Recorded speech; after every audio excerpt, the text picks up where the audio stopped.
sure find the right way forward. It's a time of challenge, also a time of very good things. We can't live life as we used to, but we have more time to spend with friends and families. You see people around the globe losing their jobs, but you also see them finding new creative ways, find a path forward. And of course, you see a lot of dissatisfaction, especially amongst the youth. You even see social unrest in many parts of the world. But at the same time, you see people showing solidarity. You see them joining hands, and you see sometimes the best in people coming about during this crisis. For me personally, I am still very hopeful that the COVID crisis will lead to better things. And why am I saying that? At some point of time, we will have to reset our society. We have to rebuild that. And at this moment, you see governments around the world, organizations around the world, preparing trillions and billions of dollars to do that. What we have to understand is that we have a choice how we're going to spend that money. We can spend it on sustaining industries that pollute our planet. We can use it to keep jobs that perhaps are obsolete already. Or we can spend all that money in building a better society, a society that is more inclusive, a society that is more fair, and definitely a society that is more green.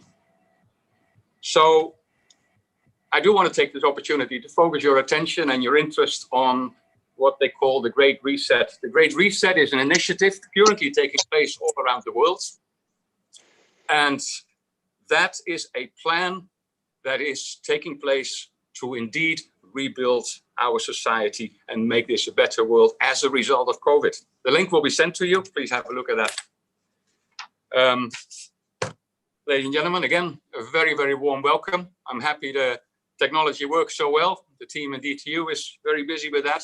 So without further ado, I would like to start with the webinar. And I want to do that by introducing Mr. Liu Yungyung, our keynote speaker. He is the Director of Community Affairs at the Asean Secretariat. He spent 2 decades in international relations, public policy, and economic development, starting his career at the Economic Development Board of Singapore, where he undertook the country's investment promotion. He spent 4 years with the Institute of Policy Studies of Singapore, an outfit of the Lee Kuan Yew School, where he handled the economic and business policy, research, and analysis. Besides his role at the Asean Secretariat, his international experience also includes a 1-year appointment in our hometown, in our town here at UNISCAP in Bangkok in 2011. Jung Jung holds a Master of Science in International Relations from the Ratnam School of International Student Studies of Nanyang Technological University. And I personally had the pleasure of working together closely with Mr. Jung Jung, who has truly helped us, who has truly helped the P2A Association to become accredited recently as an official Asian entity.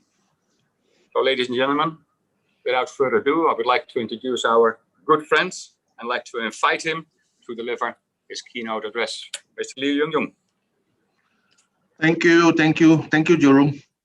Very generous introduction. Even I'm very surprised you know a lot about me, and I forgot about some of my own resume actually. But thank you very much for this very generous introduction. Good morning to all the students. As Jerome was doing his keynote, his opening, I was actually playing around in the chat box.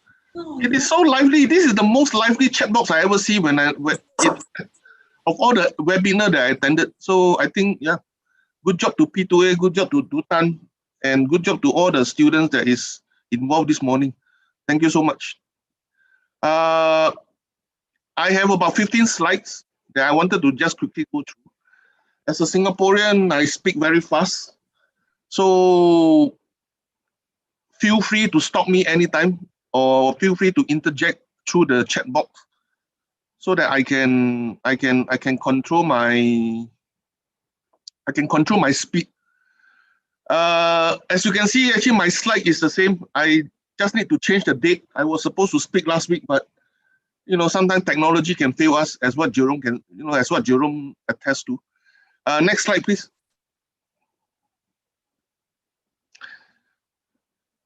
I think everybody knows this COVID situation is probably the worst to have hit us, or hit the world, or hit ASEAN in that case, depending on which time of the era you're born.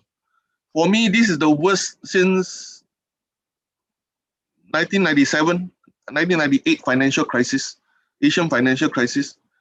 For some, this is worse. This is the worst since the Depression. I do not know. It depends on how old you are. But by and large, this is the biggest test that ASEAN has faced, economically and as well as social aspect wise. I don't think, I hope you can see the graph is big enough. But then basically, I'm just trying to compare COVID, where we are today, vis-a-vis the Asian financial crisis in 97, the global financial crisis in 08 with the crash of the Wall Streets. And if you can see, if you look at the graph, the V shape, the bottom of the V, the tip, the pivotal point of V is much lower than anywhere else compared to any time of the open era crisis that we face. Next.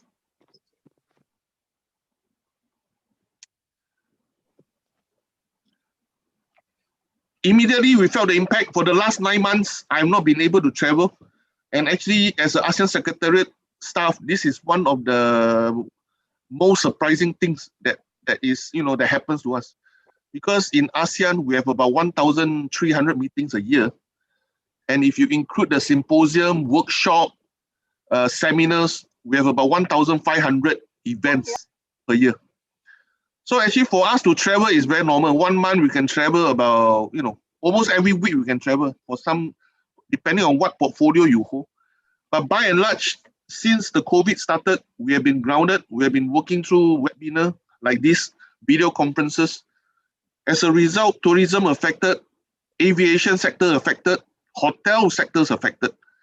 So I think even for some of the SMEs, food and beverage restaurants, as I think in Bangkok, in Manila, in Jakarta, everywhere in the world, you can see it's so quiet.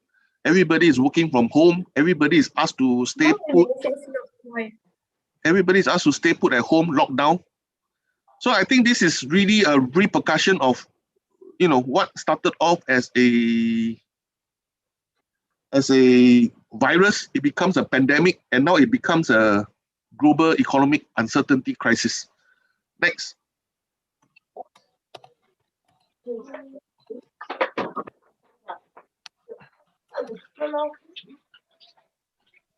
Most of the member states, we have been growing. ASEAN on the whole, actually, if you look at ASEAN on the whole, we are considered to be one of the fastest growing regions.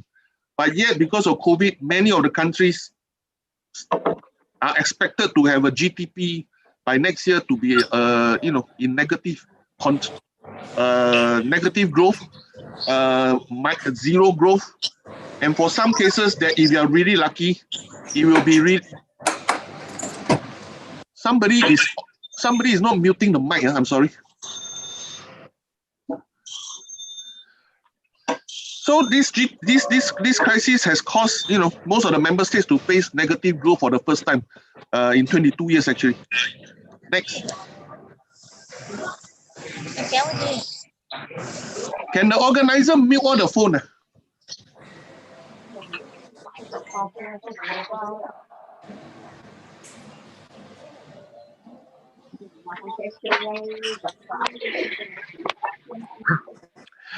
Next slide, please.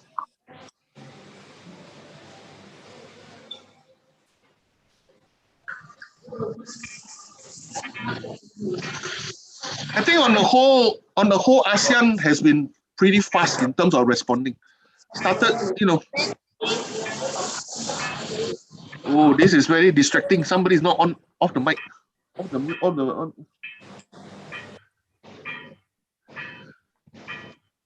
As I say, ASEAN has started off pretty fast in terms of responses, in terms of containment, in terms of integration. So whether it is declare curfew, it is a lockdown, it is border closure, it is social distancing, wearing masks, contact tracing. I think on the whole, ASEAN has been pretty responsive. So most of the member states only start to undertake some of these measures only as late as April, which is why you can see that the casualty has been, the number started off, whether it is the virus carrier rate or actually the actual death rate has begun to roll in.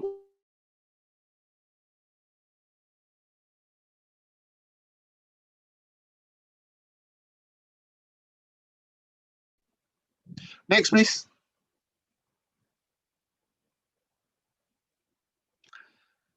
So in that sense, ASEAN, since during the ASEAN virtual summit in April, under Vietnam's chairmanship, as you know, Vietnam is ASEAN's chair this year. The ASEAN, I think Vietnam has demonstrated very strong leadership in terms of bringing everybody together, and not just ASEAN member states, but also the +3 countries, because China, Korea, Japan, immediate neighbors, and so within the immediate neighbors, there's a lot of connectivity involved.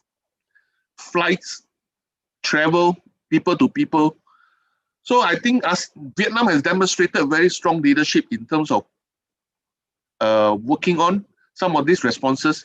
And in the first ASEAN summit, virtual summit this year, I think some of these measures were being undertaken very swiftly, very timely. One of the more prominent one, as you can see, is the third point about establishment of a COVID-19 ASEAN Response Fund. So this has never been done before. This is to support some of this buying of test kits, buying of medical support, buying of, to everybody chip in a little bit of money to help the region to going through. SOP for future public health emergency was established. There was also agreement between member states to exchange faster info, especially when it comes about locking down the borders. At the same time, I think the first point, as you can see right at the start, right at the top, is very important, that despite all these measures being undertaken, all 10 member states commit to keep the markets open, because ASEAN is never one to practice protectionism policy. ASEAN, especially when it comes to trade, especially security-wise, all this will be done as committed as possible, as swiftly and as timely as possible. And right now, we are in the midst of discussing, or in the midst of developing, a comprehensive recovery framework for ASEAN, what we call the post-pandemic recovery framework of ASEAN. And this is where I felt the youth can play a role, something I will expand on later. Next, please.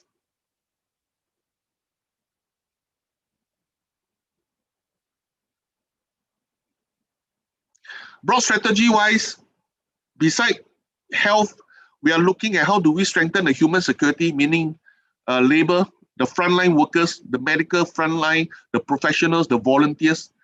Maximize. At the same time, we need to keep the economy going, because really, it is not just about saving life, but also about saving jobs. Because really, if you a total shutdown would have definitely an impact on economic downturn. It will actually cause people to lose jobs. And in that sense, for some jobs, the informal workers or the unskilled workers, or whichever sector you look at it, SMEs, everybody will be affected. And number 4, when we talk about digital transformation, obviously this is one of the approach that we felt is likely to take place, because really, by not traveling to see each other face to face like now, I cannot go to Bangkok, or I cannot go to Da Nang to catch up with most of you. I'm doing this over digital platform, Wi-Fi, video conference, all these social media platforms. We are doing this over what we call unconventional mainstream. We can start to engage each other. More and more people are now, undertaking video conference as for the last 9 months. So we thought digital transformation is definitely one way out to help the region to recover. And towards that, when we talk about health, enhancing the health system, how can we at the same time be more sustainable? Why this is important? Because, well, we learn not to, I can only quote myself, for example. I have stopped going to see a doctor for the last 9 months, ever since COVID struck, because one, I try to take care of my own body more. I try to be a bit watchful of what I eat, how I, my lifestyle, my habit. So in that sense, we learn to, human race on the whole, I think has learned to be a bit more resilient in that sense. We stopped going to doctor, obviously, because we were afraid that we may catch the virus even though this is a hospital, a safe environment. But, and at the same time, we do not want people to think that we are actually one of the COVID carrier. So in that sense, we learn to take care of our own body, we learn to eat properly, we learn to, have a healthier lifestyle, we learn to do sports to take care of our own immune system. So in that sense, yes, a bit more resilient, a bit more sustainable, because all this will have an impact on the ecosystem out there. Next, please.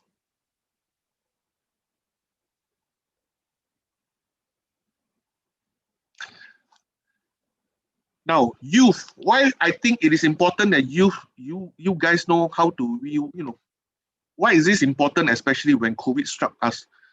One is because I think 1/3 of ASEAN population made up of youth, young people like you, between 15 to 34 years old. So it is a very big sector. It can only grow bigger. 1/3 today will be half of ASEAN population tomorrow, and will be even 3/4 of ASEAN population in times to come.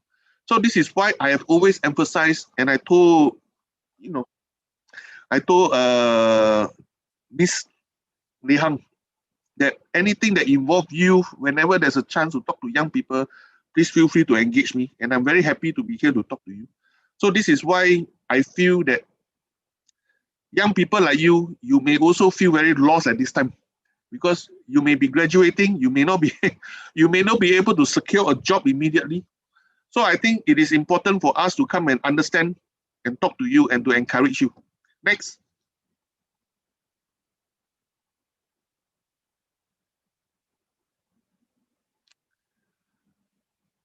Next slide, please. Carmen. All along, talking to young people is part of my job. Why? Because, like I said, beside the fact that you are 1/3 of the ASEAN population, we do not want you to think that ASEAN is only an elitist organization. It is not.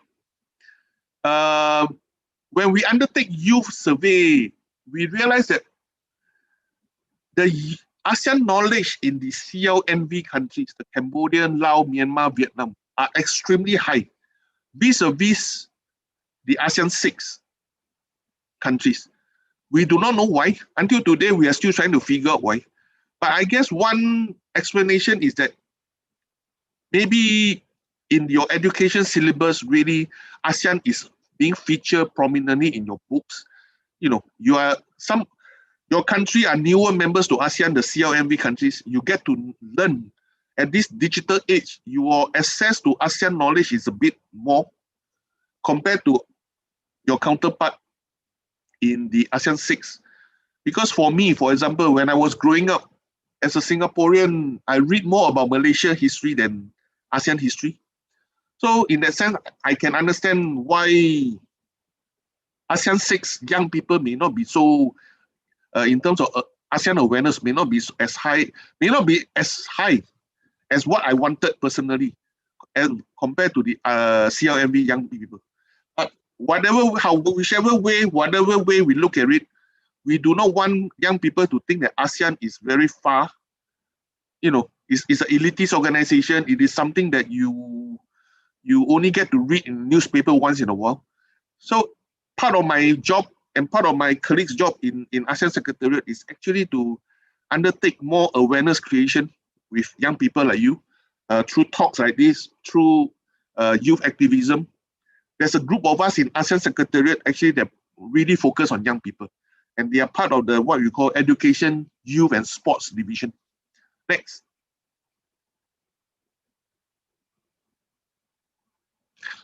Next slide, please, Carmen. As I think Jerome, in his speech, he mentioned about this. I want to just, join and reiterate that indeed, young people, youth is the future, and the future of ASEAN is youth. So this is why you are important. Already, for some of the member states, we can see the sign of what you call an aging population.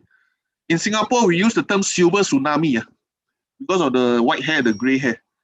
But jokes aside, really, Singapore is aging. We are not producing enough young people. We are not producing enough babies, actually. I used to tell people that in Singapore, we do not have an agriculture industry. So it is very easy to enter into a FTA negotiation with Singapore. Because by and large, when you talk about FTA negotiation, agriculture is one of the stumbling blocks. You're treating of the farmers and the products and what have you. The only thing that Singapore grow is children. But even then, Singapore is not growing enough. So there you go.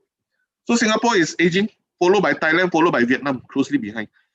The CLM countries and the rest of ASEAN, I think Malaysia, the Philippines, we can consider them to be young because the replacing rate, the birth rate is really high. Next slide.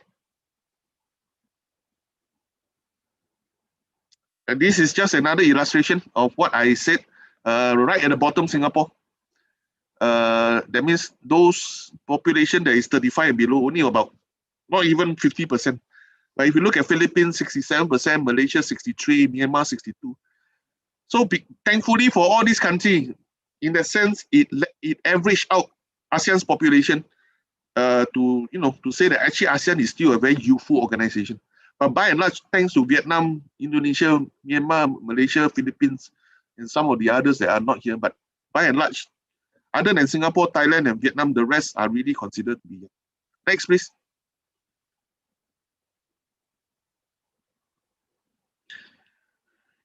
These are some of the youth survey that ASEAN has taken part, whether it is part of UN or it is part of the WEF. 68,000 youth respondents from ASEAN actually has participated, as I mentioned, between 16 to 35. Some, as you can see from the diagram, some actually felt that they have increasingly, they begin to use a lot more digital tools during this pandemic. Some of them has now also started to understand what is resilient and growth mindset, which I mentioned, improving your own body, eating a bit more healthily. How do you prioritize your personal hygiene, hand washing, wearing masks? And then at the same time, there are still gaps, according to many of the young people in this region, there are still gaps in digital skill and digital infrastructure, because we recognize that not everybody has access to computer for them to work or study remotely.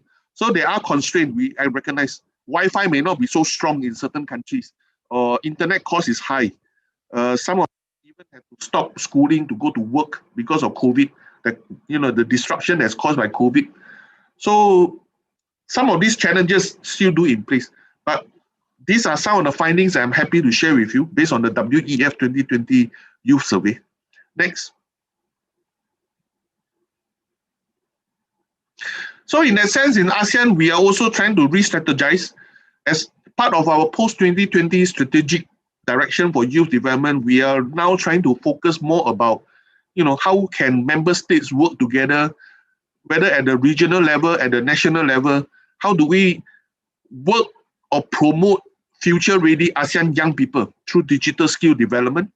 And at the same time, how can the youth in this region start to engage more with one another through the various social media engagement mechanism, through the various apps, through the various platforms. So this is very much part of the plan when it comes to when it comes to certain youth policy are involved in this, what we call the post-2020, or in that sense, you can say the post-pandemic recovery system. Next. So I just also wanted to assure you, yes, COVID is here, but I think unity in ASEAN is not cancelled. And I really want to thank P2A for organizing this platform for me to share my thoughts with you. rest assured, youth is really a big agenda on the policymakers, the leaders' mindset. In every year, I think a sustainable amount of money has been spent to invest on youth, on young people, on student leaders, on how do we upgrade our young people's knowledge to be more competitive vis-a-vis, your counterpart in the rest of the world. Next. This is the most important slides that I have. I thank you very much for your attention, and I really would welcome questions. Thank you so much. Jerome, hand it over back to you. Yes, Mr. Lee Jung, thank you. Thank you so much for your insight. I think you remind us again that this is truly a once-in-a-lifetime crisis. None of us here, none of us in this platform have ever dealt with the magnitude of this situation. So it is very heartening to learn more, to get more insight in how the ASEAN community reacts to that, and how they have plans in place to deal with that. And of course, I love that slide so much, Mr. Lee Jung.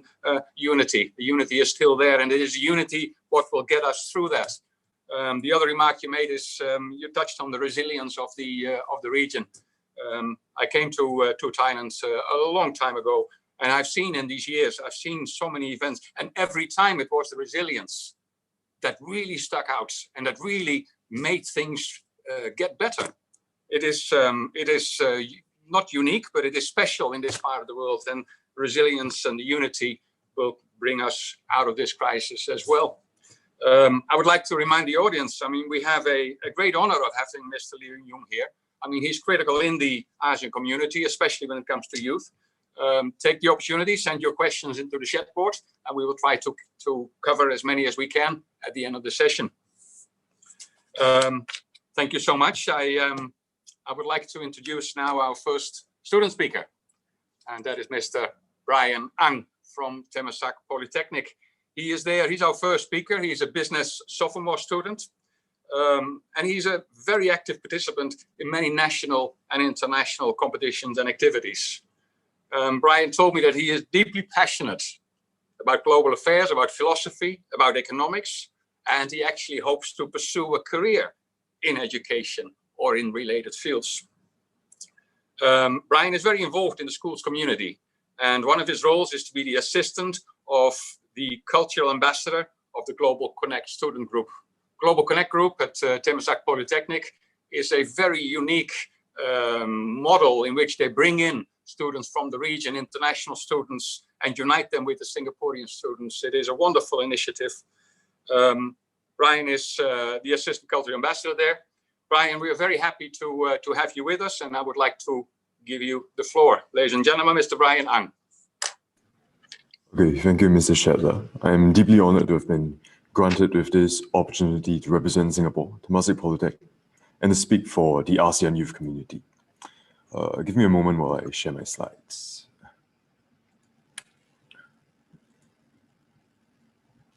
Okay. I'll begin. So when the first cases of COVID-19 were reported in Wuhan City, China, back in December 2019, very few of us foresaw what was to come. Some of us may have even heard of the news in an indifferent way, in the midst of a conversation, or planning another weekend getaway with our friends. Alas, quickly forgetting that foreign name. Today, COVID-19 is a name we no longer find unfamiliar, and certainly for generations, one we cannot forget. In a mere span of 9 months, COVID-19 has taken over 1 million lives with over 33 million confirmed cases globally. In Singapore, the total number of confirmed cases stands high at about 58,000, with a death toll of 27. Businesses, lifestyles, the economy, the foundations of our modern society, and the normal to our lives, just taken. On the 7th of April, the number of local cases saw an exponential surge with a worrying regularity. New lockdown measures were thus warranted, and with it, the government announced the commencement of the circuit breaker. Before we knew it, a new unfamiliar reality was upon us, and naturally, we all struggled to cope. For us youths, education forms a vital aspect of our lives. Most of us have the privilege of spending the first quarter of our lives schooling. As part of the heightened safe distancing measures, all schools, primary, secondary, tertiary, including special education schools, were shifted to full home-based learning, that is HBL. This was a profound change. Conventional classroom learning, formerly done through tutorials and lectures, had to take place on online platforms such as Zoom and Microsoft Teams. Campus life for students was severely disrupted. School curriculums had to undergo a complete redevelopment, and co-curricular activities, our clubs and CCAs, simply could not occur. In Temasek Polytechnic, we had to celebrate our graduating classes and even welcome freshmen through online meetings. This threatened to undermine their sense of identity. Some freshmen have even yet to walk on campus grounds or even look at what their classmates look like. Modern societies often face deep socioeconomic inequalities, and in such trying times, especially and even in rapidly developing Singapore, the consequences of which are ever so apparent. The quality of education that HBL can provide was immediately questioned. Of course, various government and school initiatives were set up to mitigate the effects of this divide, right? But the collective learning experience for a significant number of students was still unsatisfactory. 4 primary factors upon which education is contingent upon can be easily identified. Firstly, we have space. Simply not everyone enjoys a home environment that is conducive for learning. Some homes are situated near busy roads and communal areas. Others are crammed without proper study areas. I can think of numerous cases where my classmates have their siblings or their parents screaming in the background while they're while going through like lessons online, right? And for the second and third, we have devices and access, specifically to Wi-Fi. This is very relatable to students now. How many laptops and tablets do we have at home? How reliable are they? And how strong is the Wi-Fi connection? Will it break in the middle of a test or submission? Now, this brings me to the final factor, skills, right? How strong is our learning ability? And how are we able to adapt and cope with this new learning method? And how will we even conduct our group meetings effectively? Without like social cues and other intangibles that exist only face-to-face, basic communication, even among close friends, can become extremely difficult. Socializing is another facet of our lives, which our daily activities are structured upon. On the Maslow hierarchy of needs, right? Our social needs take precedence over our self-esteem with regards to our psychological well-being. It's thus not surprising that the strict measures also threaten to undermine our mental health. During the circuit breaker, we were not permitted to socialize beyond our immediate household. This served as a way to ensure that all of us stayed at home, leaving only when necessary, and thus coming into contact with as few people as possible. However, this also meant that I myself was not allowed to visit my grandmother, who herself was confined to a flat. Our household calls every other day seemed to have a really limited benefit. Unfortunately, like my grandmother, the elderly population is disproportionately affected by this pandemic compared to us youths. The advantages brought to us by education and technology is incredibly substantial, and as youths, we should begin to wonder why the same benefits cannot be brought to our predecessors. The same issue extends to our friends and other relationships. Social needs are fundamental, and trapped at home, with them not being sufficiently met, we become prone to stress and anxiety. As youths, however, we must remain prudent and take additional care to cope and maintain both our physical and psychological health beyond merely getting the virus itself. The first step towards coping comes from acceptance. It is crucial for us to accept that this situation is the new normal. Only then can we begin to accept it. The next is to be informed. To be constantly updated on reliable information and new developments protects us from developing irrational worry. We can also easily communicate what we know to those around us, ensuring that none of us are left behind. Trying to maintain a balanced work and life routine is also critical. Like the adults who work from sunrise to sunset, students find it hard to manage between studying or slacking. My classmates tell me stories about how they either studied without rest throughout the day or had never even left the bed to begin with. Without a physical change in the environment to help click our minds into place, sometimes we require a conscious effort to stick to a proper schedule. Lastly, is to continue to reach out to our friends and family in whatever way possible. Be it texting your friends or video calling them, we must remember that the way to achieve the greatest good is not to hope for the impossible, but to exhaust all possibilities. Without question, the detrimental effects of this global pandemic have been severe, uprooting lives and taking others. However, incremental developments across the world and within ASEAN does allow us to build a strong case for optimism. Global collective bodies have made great leaps in understanding the virus, resulting in better policies and measures to control COVID-19. Next, efficient and low-cost testing measures are being constantly developed and used around the world. Together with better universal health habits, such as mask wearing and sanitizing, we are becoming better able to deal with the virus. In addition, there's been an economic boom in the e-commerce and tech industry, with new and greater opportunities readily available for us use. This very webinar is an example of the upsides that can be attained with effort.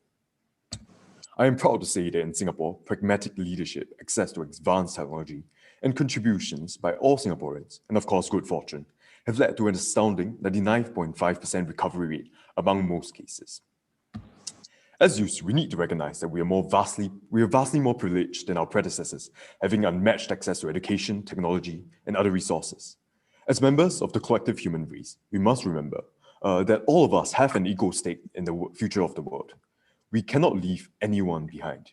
We are obligated to contribute as much as we can for our individual benefit, necessarily coincides with society's survival. While not all of us have the potential to help with the vaccine development or donate large amounts, we can all do the little big things. Care, empathy, and understanding can manifest in small ways with big effects. As students, we should remember not to be too quick to criticize our tutors and schools. Recognize that they too are people, and that they too are new to this, and that they are definitely trying their best.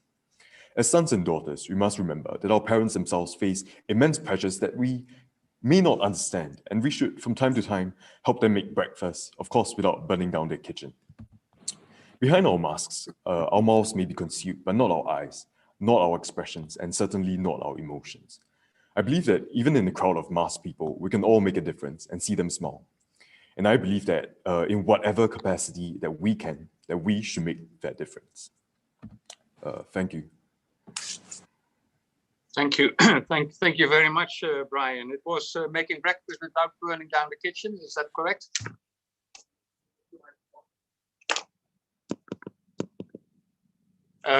Thank you very much for your insights, Brian. I certainly hope you will pursue that career in global affairs or even in education. You're inspiring. You hit the points in so many ways, and you're touching on one of the things that worries all of us. That is indeed mental health. Over this extended period of time, you cannot avoid that people start feeling hopeless, and I think sometimes it also comes from people feeling helpless. And I think what you advised all of us that is very, very healthy and very good. Get involved. I mean, being aware of all the challenges and staying in bed doesn't make things better, but do the little things, get out, try to help whatever you can, gives you a feeling of control, gives you a feeling that you can actually make things better. So I think that was a wonderful advice. Brian, I'm sure we will hear a lot from you in your career, in your life. It was a pleasure having you here today. From Singapore, with your permission, I would like to move on to Vietnam, where we have Ms. Tran In Tung. She's our second speaker, and she is a junior in the American degree program with a major in hospitality and tourism management. And there is a cooperation between Bui Tan University in Vietnam and Koik College in New York. She was admitted with a full scholarship and maintained a remarkable academic performance with an IELTS score of 6.5, and she maintains a GPA of 3.9 out of 4. Besides studying, she successfully participated in many activities and competitions, winning twice the first prize in the university's English debate competition in 2018 and 2019, and winning the Best First-Timer Team Award of FDI Mood Vietnam National Round only this year. This speaker is actively involved in the Asia community, and she was one of the 8 Vietnamese delegates joining the 2009 Youth Model Asian Conference in Singapore. Ladies and gentlemen, it is me great honor to present to you Ms. Tran In Tung. Please. Thank you so much. So I'd like to check a little bit about my microphone. Is this okay? Very good. So I will share my screen now.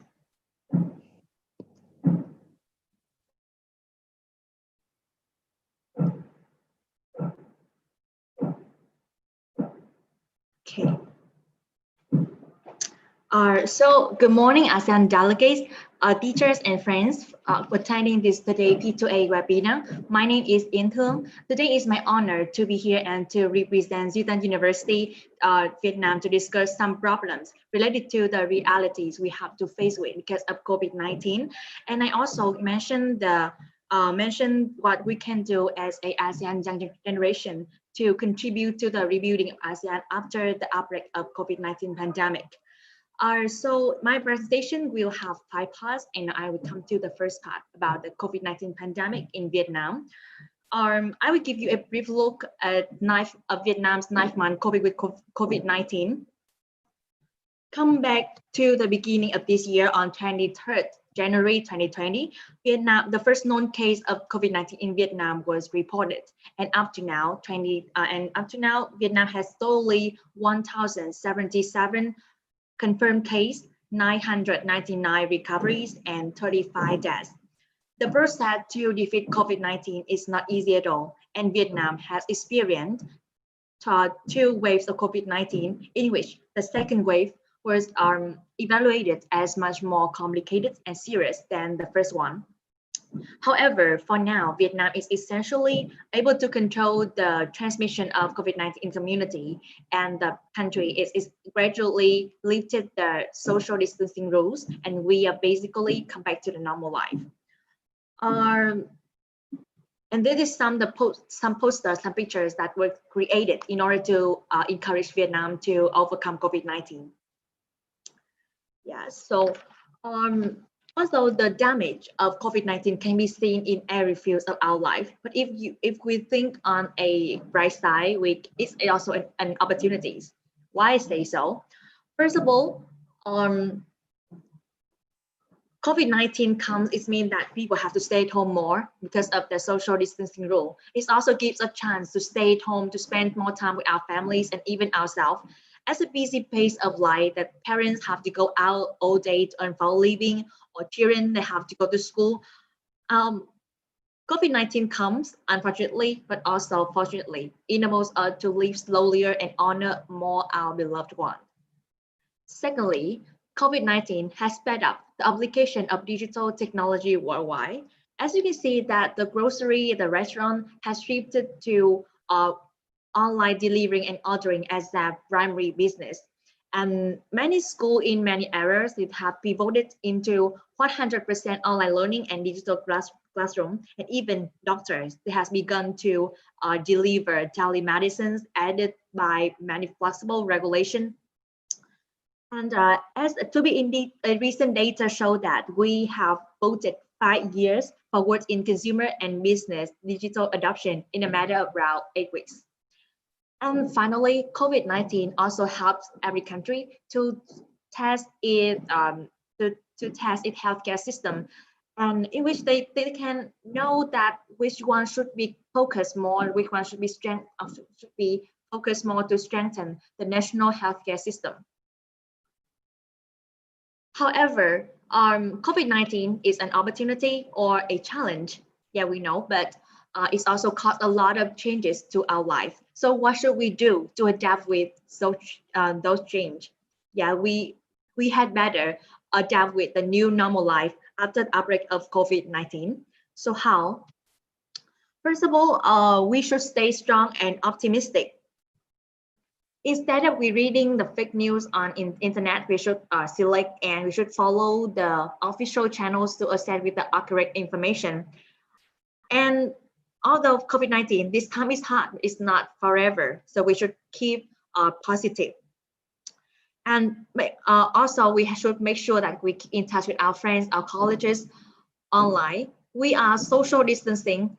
It doesn't mean we are social distancing, but it doesn't mean social disconnecting. Second, we should create new habit. New habit here is wash your hands regularly, wear face masks whenever you go out, or keep a safe distance with others. And especially we should avoid going out if not necessary. New habit, new life. And finally, we should focus more on adapt with the digital world. As As I have mentioned before, we have voted 5 years forward in business and consumer digital adoption in a matter of around 8 weeks. We have to change from online to offline mode in almost every field, from communicating, from working, studying, and even more in the future. So we should learn to adapt with the digital world. So now come to ASEAN. In the occasion of COVID-19, what are the possibilities to rebuild an ASEAN community in a fairer, greener, and more inclusive way? First, we should have to strengthen the capacity of ASEAN and existing regional mechanism on public health and emergency response. ASEAN countries can help each other to provide the medicine staff, or the solution to cope with COVID-19. Secondly, we should address the impact of COVID-19 pandemic on vulnerable sectors. For example, women, children, elderly, people with disability, and strengthen their capacity to respond to the impacts of pandemic. And finally, I think we should focus more on education. As I've said before, in the event of COVID-19, everything turns to online and learning is not exceptional. However, in some areas, internet access is still restricted and students don't have enough equipment or even electricity to keep learning online. So I think that the government should consider more on upgrading the facilities of our learning and teaching online in order to avoid the risk of education disruption. In some remote area, in case that online learning is impossible, we can also arrange a special classroom if a student can still keep safe distance with other and learning at the same time, as the picture I have shown you on the slide. So, and finally, as a student, a young generation of ASEAN, we also can do many things to turn this crisis into the opportunities to contributing, building a stronger ASEAN community.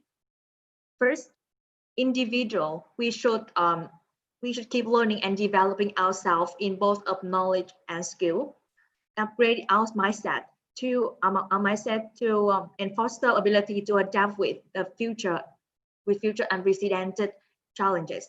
COVID-19 is an example, a challenge testing the preparation of Earth for the future. Second, our students, especially students in P2A, we should keep a positive mindset in rebuilding the ASEAN community through student exchange program, cultural exchange to share knowledge. And we can also promote a ASEAN youth leadership campaign in which we can support the recovery during and after the outbreak of COVID-19. For example, we can raise awareness of COVID-19 by personal hygiene by producing informative songs and music videos. The song I showed on the slide is quite very popular in Vietnam during COVID-19. And also we can work together to invent some apps, some software like that to support the control of the transmission of COVID-19, like online face mask or blue zone, which is quite popular in Vietnam also. Moreover, we can organize some courses to instruct students to learn online more effectively. Learning online is sometimes quite difficult for some students, so I think those courses is really effective for them. And finally, we should hold some volunteer programs to provide poor people, especially those one in the ethnic minorities affected by COVID-19, with food and necessary stuff. So I believe that with the solidarity and willing of we ASEAN youth can help to turn this crisis into opportunities, contribute to the better future of ASEAN, in which no one is left behind. And this also the end of my presentation. Thank you so much for attention and listening. Thank you. Intung, thank you. Thank you so much. It was great to listen to that. A few things I picked up on. You talk rightfully about the need for all of us to adapt, and you link that to doing that with a very positive thinking. we're in this together indeed. It will maybe take longer than anybody could ever foreseen. So this adaptation is important, and that positive thinking is so important. And you emphasize that in a wonderful way. You also, and you heard me earlier, I liked that so much, you talked about rebuilding ASEAN after the COVID-19, or rebuild it after this pandemic. We can do that better. We have opportunities to do it better. And whereas this is a once in a lifetime challenge, it is also once in a lifetime opportunity to do that. Yes. You rightfully pointed out that if we want to work towards a society of better inclusion, technology will provide the answer. And I very much appreciate your appeal to current leaders to look into the bandwidth, into the internet accessibility, because if we are able to truly expand that throughout the ASEAN community, that would give us a sustainable path forward to include every youth in the process of building this community. I thank you very much for your insight. We will see a lot more of you, I'm sure. From Singapore, we went to Vietnam, and from Vietnam, I would like to go to Indonesia, where we have Mr. Yuan Sagul Ismail. He is our final speaker, and he is a law student at Universitas Islam Indonesia. He is very active and had some outstanding achievements. He actually made it into the top 20 of the USA Yes program in 2016, was the first runner-up of the English debate competition in Aceh, the first runner-up of the English debate competition at Unimal Chemical Engineering Festival in 2017, and the second runner-up of writing Quran science papers at MTQ in 2018. He was invited as a speaker at the Environmental Law Conference held by the International Islamic University in Malaysia, as a guest speaker by the International Program Foundation of Economic in Yogyakarta, and he is the finalist of the most outstanding student qualification of the Ministry of Education and Culture in Indonesia. Like Intrung, our speaker is no stranger to P2A, and he was given the most outstanding team award during the 2019 P2A ambassador meeting that was held in Ho Chi Minh. Ladies and gentlemen, it's my honor to ask Mr. Yuan Sagul Ismail to deliver his speech. All right, good morning, everyone. Thank you to Mr. Jeron for having me here to have my presentations. Sorry, can I show my slides?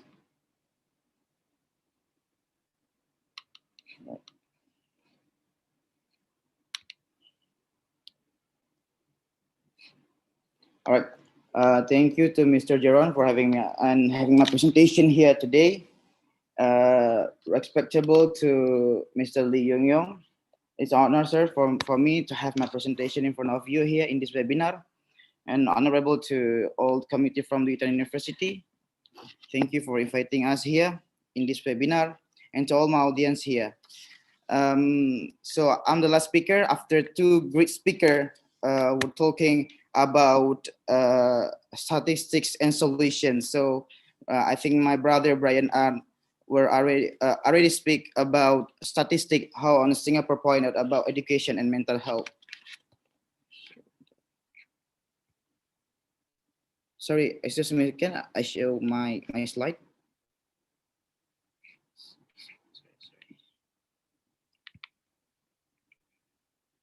All right, I'm so sorry.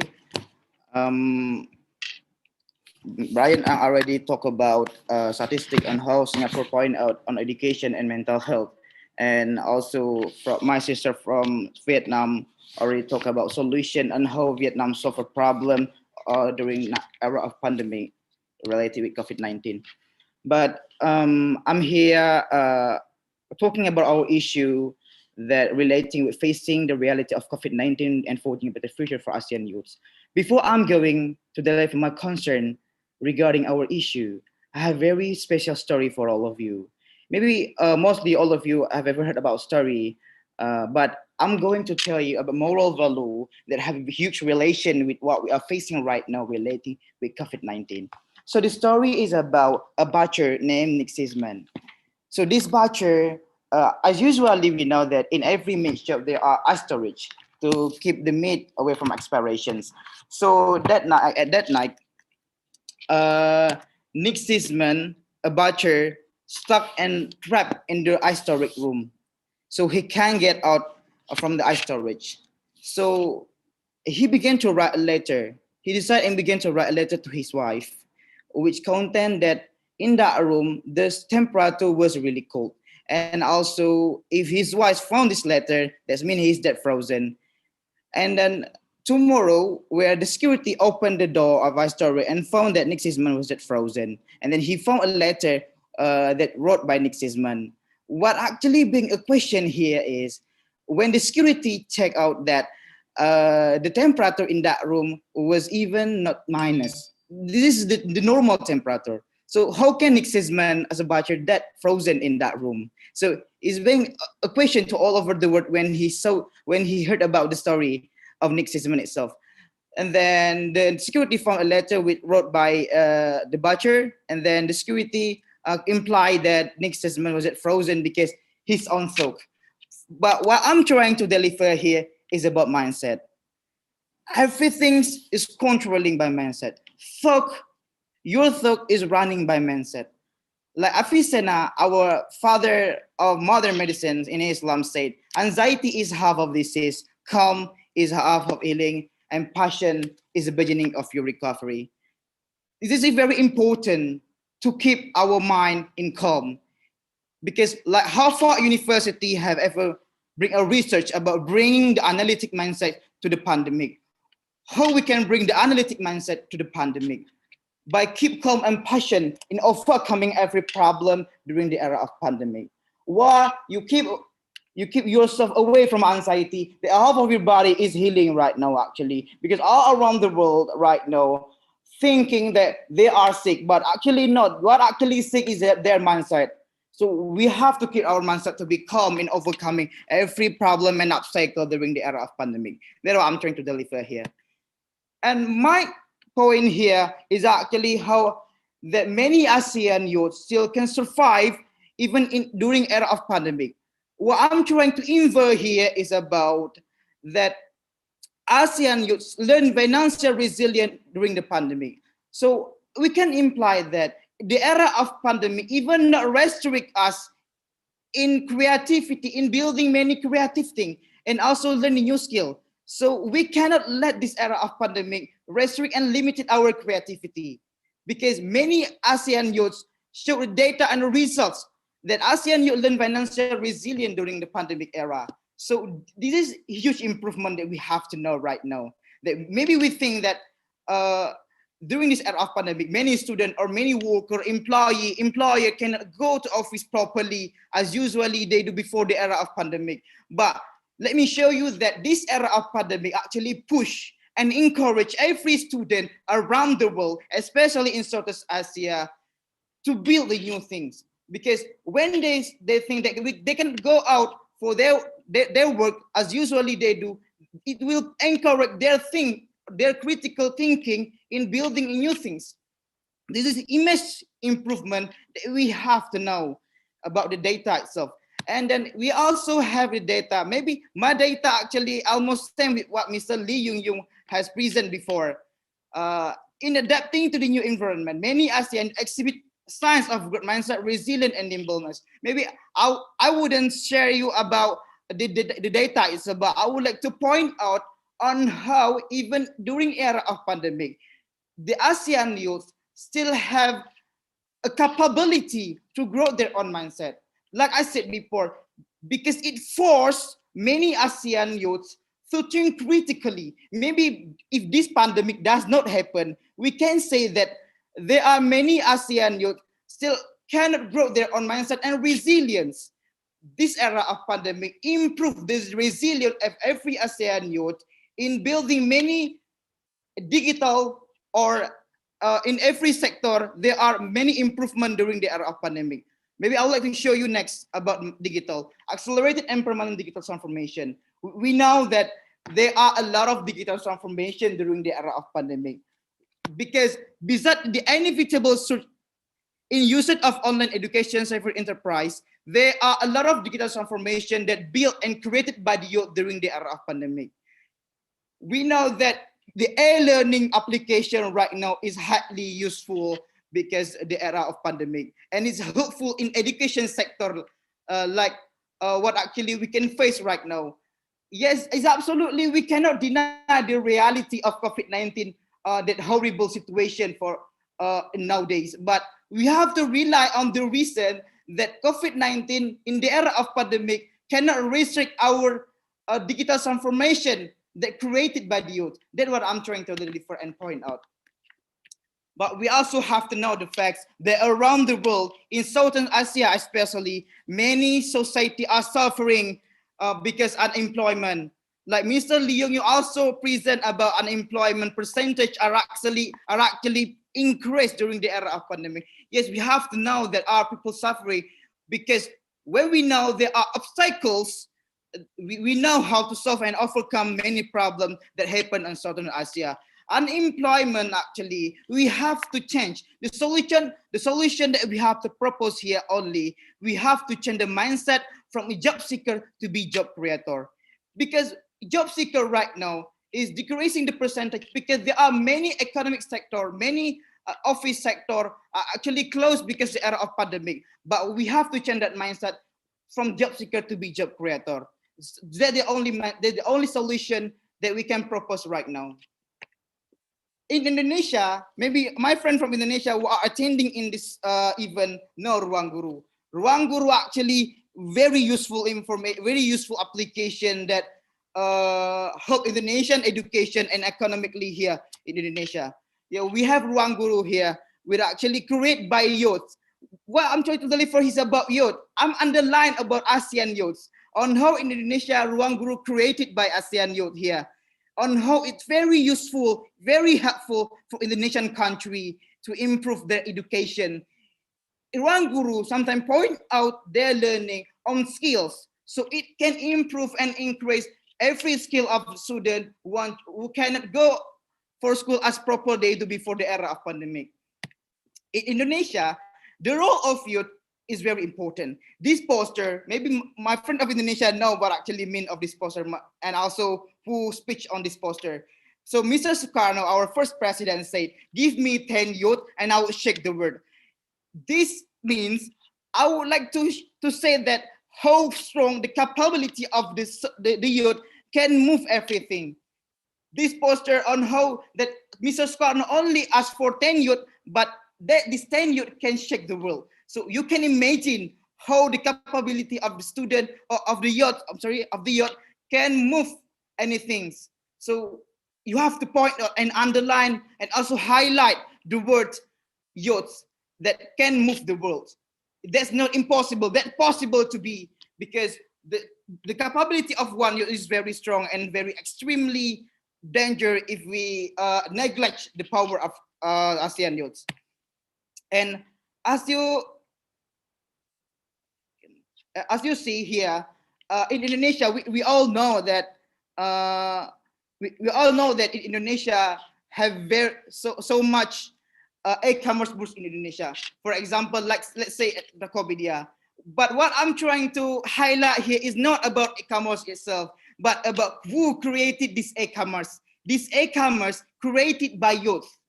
Most of this e-commerce here, like I show you here, created by youth. But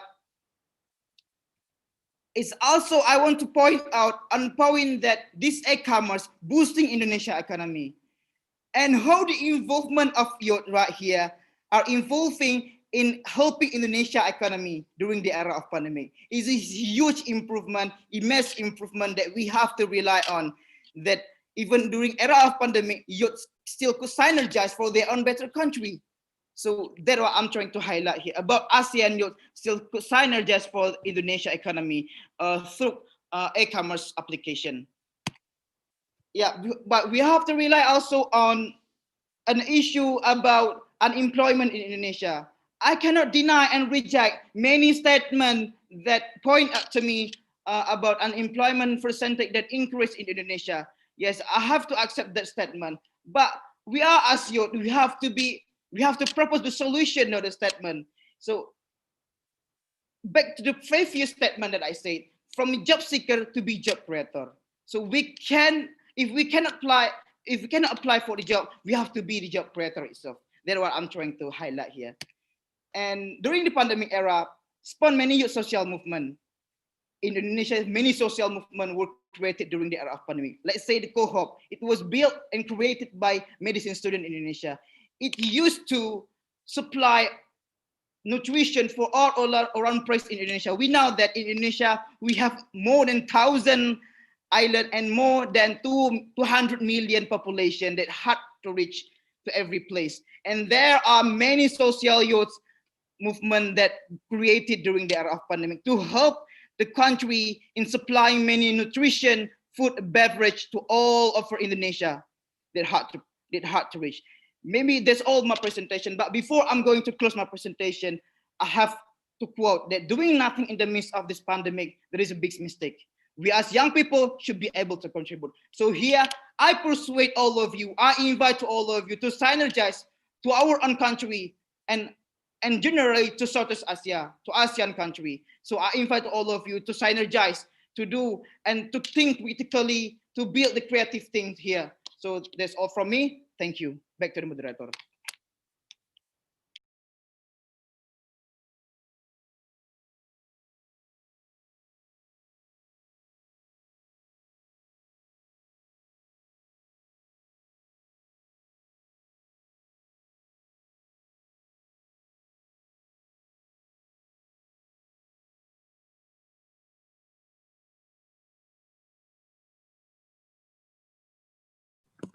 Yes, thank you very much, Ewan.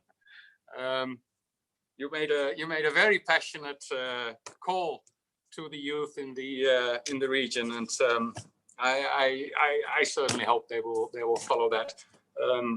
I heard you speaking before, and once again we saw this enormous passion. You obviously, like your friends in Vietnam and in Singapore, believe in what you're doing and how you can contribute to this. And I'm just happy that you have an opportunity to inspire the youth here today. When you talk about mindset, mindset is an extremely powerful thing. And some time ago, I learned myself that all too often the things that we see around us is basically a movie that we produce in our own minds. Now, if we accept the notion that it is a movie that we produce ourselves, we also have a chance to change that movie if we wish. I think you're making a strong point to understand that we have choices in this crisis, and you give some very practical advice on how we can unite in doing that. Thank you all very, very much. Normally, between the speakers, I would have asked the audience to send questions. Now I only can ask, please stop sending questions. We are inundated, and I think that links to the statement of Mr. Lee Young in the beginning, that we have a very, very active crowd. But we do want to take the time to try to answer a number of them. Maybe we can start with a question that we have from Ms. Huan Lee Nok Nu from Thuy University, and that question I would like to direct first of all to Mr. Lee Young. If we can unmute Mr. Lee Young as well, then we can help him to answer that. Mr. Lee Young, the question is this: is there a strategy to help graduates? And our friend here is talking specifically about tourism industry. Is there a strategy to help people who graduate and who seeking employment in any field related to industry, to the tourism industry, or affected by the COVID-19 pandemic? Is there a strategy in place to help them dealing with the unemployment? Mr. Lee Young, can I ask you to share your views? I try my best. I think I mentioned about the current policy that is undertaken by member states as we begin to look forward now in terms of adopting a post-pandemic recovery framework. Obviously, economy sector is one of them, and when we talk about economy, tourism is very much part of it. I think first and foremost, for tourism sectors to regather pace, air travel must first resume first. if air travel, if really the way forward for the next 1 year, that people are still not really allowed to fly, or even if you fly, it's only for essential travels. I think it is very hard to talk about rejuvenating what you have in the tourism sector. And in that sense, I want to go back to some of my fellow panelists, whether it is Pak Yuan or it is Brian. I think they brought up good points about how while coexisting with the likes of COVID, I don't think COVID will go away immediately. But I think as we talk about coexisting with COVID, it's just like flu, it's just like, cancer, we have to learn to coexist. Maybe the way to go is indeed to undertake, young people becoming more skillful and more educated in terms of undertaking digital transformation to take the lead. Because I'm sure it's just like us. If there is no COVID, we will have continued to fly, to travel, to meet, to convene meeting. But I think there must be some, that COVID, while we recognize it is here to stay for a long time, we learn to coexist.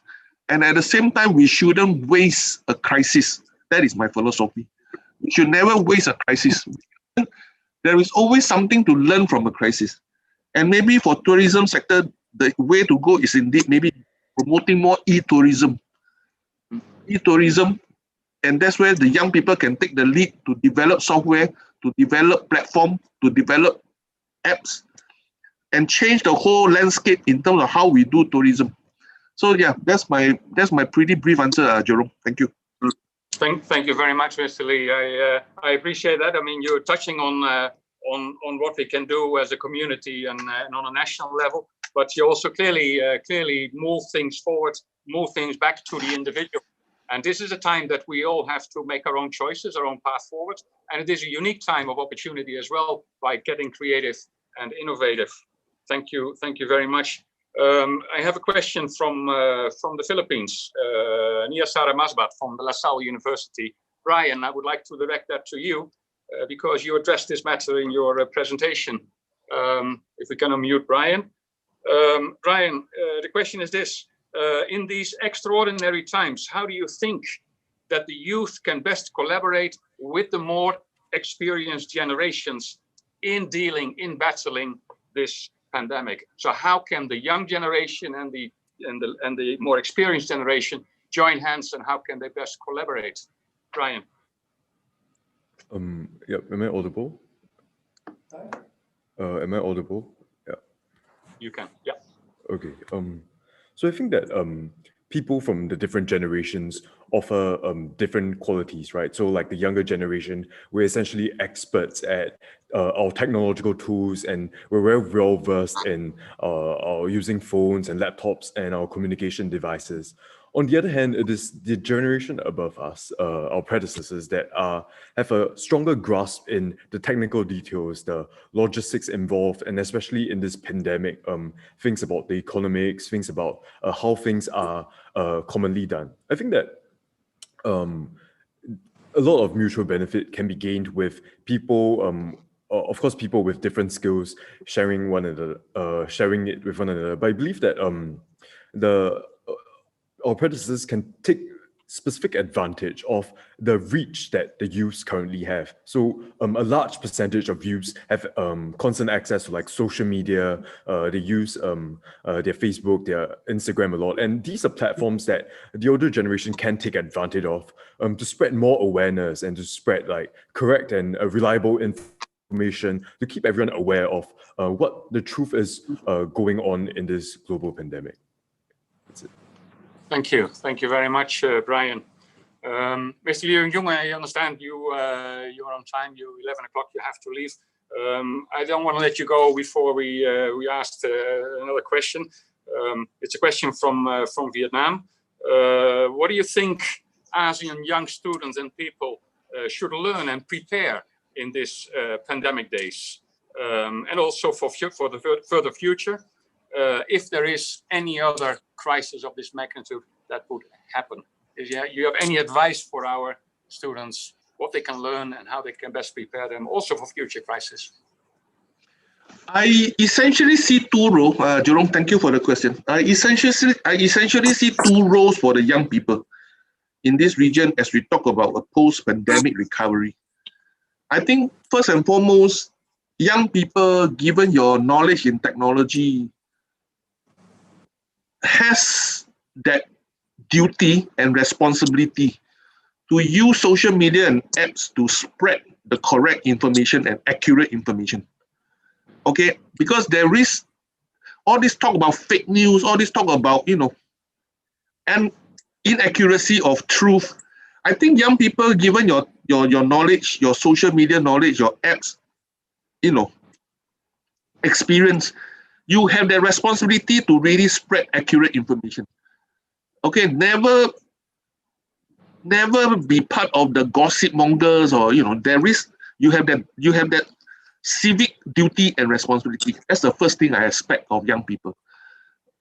Okay, because really, if you say that old people, they may not get access to the real truth, I can believe it. But young people, young people, given your savviness in IT, I don't believe that you will never be able to undertake that role.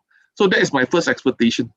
My second expectation of young people essentially is I would really encourage, as we talk about innovation, how do you also, in a way, play a key role in terms of speaking out for those who are being discriminated and for those who are being stereotyped. As we know, if you are being identified, there is nothing wrong with being identified. If you are deemed to be a virus carrier, there's nothing to be ashamed of. I think there is even more responsibility for you to come out and warn people that you are, you may have been unfortunately being tested positive for COVID, and that really for the greater good, share your info so that people can do contact tracing, can limit the damage. So I think there's nothing wrong in terms of speaking out very objectively, because really at the end of the day, what we want to do is to limit the damage of stigmatization and discrimination. So really, one, never discriminate against people because of if unfortunately they may get the virus. And two, I encourage the young people to show more tolerance towards others, because the end of the day, it is to fight the virus and not to fight the people. Thank you, Jerome. Thank you very much. You appeal to actually a civic duty that we all have. And this exceeds just an interest that we have as students. This is actually a duty from every single person in this community to engage and do the parts that they can. There are many questions related to that, and actually I want to give one of the related questions to Intrung, but the other speakers feel free to add. The suggestion is here: what suggestion do you have for student leaders and for students in the university to get involved in the school community to help with COVID or with other ASEAN-related matters? And we heard Mr. Lee talking about what his views are, how we can engage.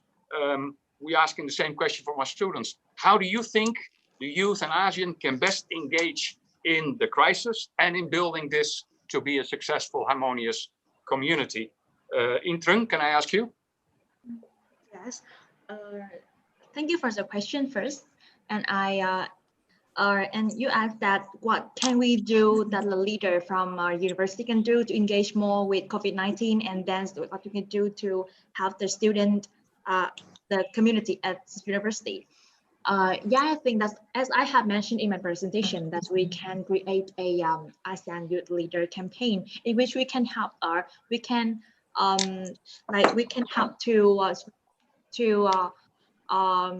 to spread the information in related to COVID-19, most of the accurate information of COVID-19, and also what students can do in order to protect themselves and also protect community.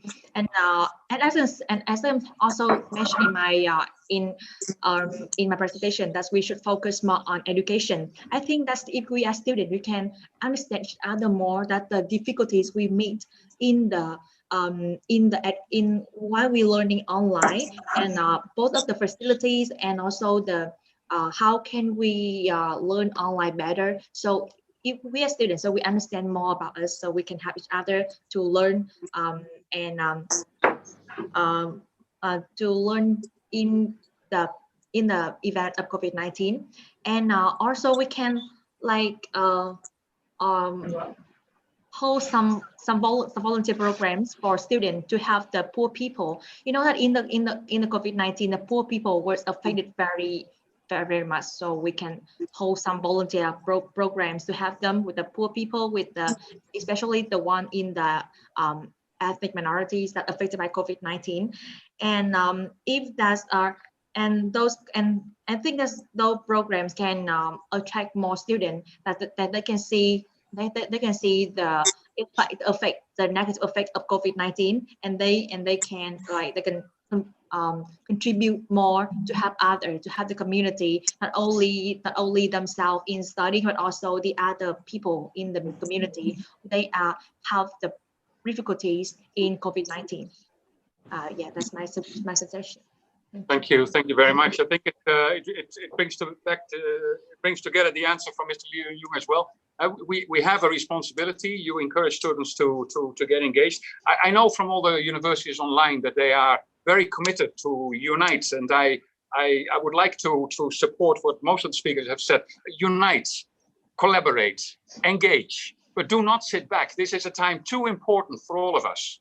So do your part as a civil duty, as a citizen of the ASEAN community. Get together and unite. I have one last question that I want to ask before we have to let Mr. Liu Jung go, but I would like to ask that question, and I think, Mr. Liu Jung, the answer will be of interest for the ASEAN Secretariat as well. It is an open question. Maybe I can ask you to take the lead in answering that question.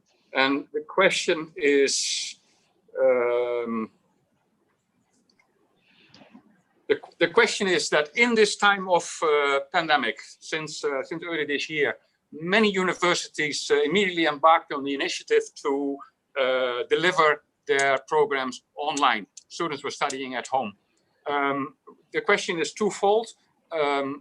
We would love to hear your experience, share some of your experience, and most of all, perhaps you can share what we can do better. And that question is coming from Singapore. Yuan, can I ask you first to address? But please, I'm very interested in the answer of the others.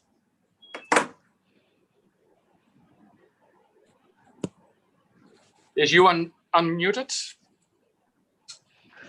Thank you. I cannot unmute myself before. Thank you, Mr. Jeron, for the question. I think during this era of pandemic, to to be conditional. Like before the era of pandemic, maybe we used to join the program, we used to join competition, like held in every place or around the country. We can travel for joining many programs to and also events in the country.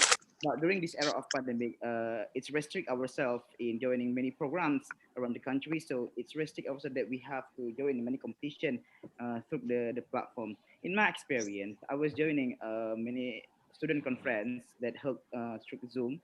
So it's actually very different.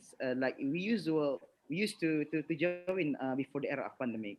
Like we just present, like I present before in student conference. It's not like usual student conference that I used to join. That's my personal experience. I used to join 3 student conference during the era of pandemic. So and it's held through Zoom and also Google Meetings. So it is very different. Like we cannot feel the vibes of competition actually if the competition actually definitely held by through Zoom. But we have to rely that this era of pandemic, we have to be conditional, like I said before. We cannot push and force ourselves like we have to join the competition like we used to join. So we have to be realistic, like what the issue today. We have to be realistic in facing this problem. We have to be the student that understand what we are trying to overcome here today. So we cannot let ourselves get into the trouble during this era of pandemic, even for joining competition or joining the event. I think that's my personal experience. I might respond to that question, sir. Thank you very much. Brian, the question comes from Singapore. So can we ask you? I know that MSAC Polytechnic, like UAI, has been very active in delivering online programs. What is your experience, and what would be your recommendation to administrators, to leadership, to improve that concept? I think that in order for us to really take advantage of the situation, a definite acceptance of the situation is needed. So we have to accept this situation for what it is, that it is a new normal, and only then can we move on and begin to deal with it. And as for us, how we become better adapted to like this new environment, and how we become more in tune with it, it also stems from this same first step, which is to accept it, and then to learn how to use these platforms and devices. This entire new system is definitely imperfect, right? As I've mentioned in my speech, communication becomes difficult. A lot of like social cues are relied upon, and they're not necessarily you don't necessarily the old way of communication and understanding people has to change. And yeah, I think that it is important in order for us to become better leaders and to do this better. We have to re-envision how we do this as well. We need to learn different ways, and we need to pay extra attention to what people say and what people do in order to allow this to be more efficient and effective. Brian, thank you very much. Ladies and gentlemen, I will need to formally close this event to allow some of our audience to go back to other appointments. I do invite students who wish to stay online, and we could actually continue the discussion. We'll see how that goes. Today was the first event, the first P2A webinar, where students took a central stage, and they joined hands with experienced leaders, administrators in the Asia community, and I think we can all testify to the need to continue doing that, to share ideas and to unite and collaborate in moving this forward. I personally found it very, very engaging. I'm extremely happy with all the engagement from the individual people in the audience as well. Of course, I want to thank our keynote speaker, Mr. Lee Young-jung. It is enlightening. It is wonderful that you're so actively a part of this whole movement. Of course, I'd like to thank Ms. Hang Lee, Mr. Teo Chicheng, and Mr. Wing, Dr. Wing Rahajo, and members of the executive committee of P2A. Technical team, Mr. Nu, I'm sure you're happy today because it went well. Thank you. All the people in DTU who made this happen, thank you very much. Of course, all the attendees and most of all the students. This is about you, and I hope you feel as energized and as inspired as I do, and that we will build up on this in joining hands and moving this forward.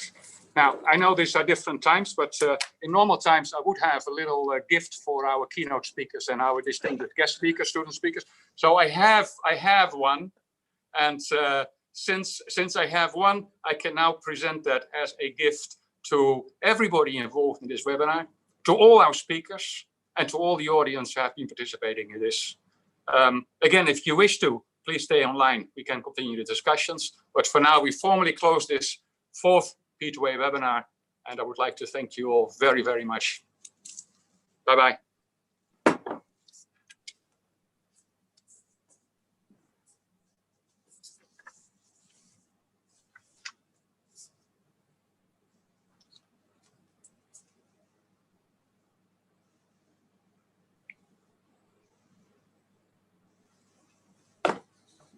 Thank you so much for today. Thank you for the participant joining. I'm not sure if you can stay a little bit online for another 15 minutes. Yeah, I can. Yeah. Mr. Nu, if you can hear me, perhaps you can keep an eye if we still have students staying online, if we want to continue with a few questions, or if we now actually going to end this Ms. Hang, any thoughts on the matter? I think we should have taken a picture, but it's too late now. Mr. Oh. Lee, you already left. We haven't got the picture. You forgot the picture, but now we can take it now. How about we take one now? Okay. Next time, please remember that. Yes, ma'am. Okay. Okay, so we can start now.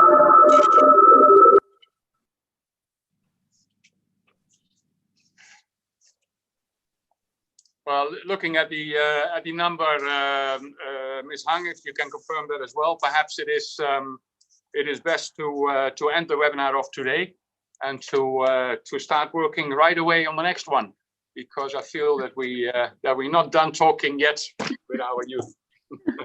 I think we need 2 sessions for today. Exactly. Intung, Brian, Yuan, thank you so much for being here. I honestly believe that you have inspired a lot of people today. I think if I may say that, I'm always afraid that sounds a little bit condescending, but I'm really impressed with your presentation skills, the way you can convey the message. It is inspiring for so many people, I think, and that's why I mentioned. I think we will hear a lot more from you. For now, stay safe, stay in touch, stay engaged in P2A. Help us to drive this movement, and I hope to see you all soon online again. Hang, thank you very much for driving this activity. Thank you, Chiron, so much for moderating the webinar today. I think it is only you who can make it this way. And thank you, the students, Yuan, Kang Ying Thương, and Brian. You have done a great job. I don't think that I can present that well when I was at your age. So I'm so proud of you all, and I wish you great success in future. And great, thank you everyone for watching the webinar today. This is the first webinar for the webinar series for students, and I hope that we still can see you again very soon. And thank you, the team. I did to you. Yeah, you must be happy. All right. Thank you very much. I will see you all soon. Bye-bye. Yeah, thank you. Bye-bye. Okay, thank you. Bye.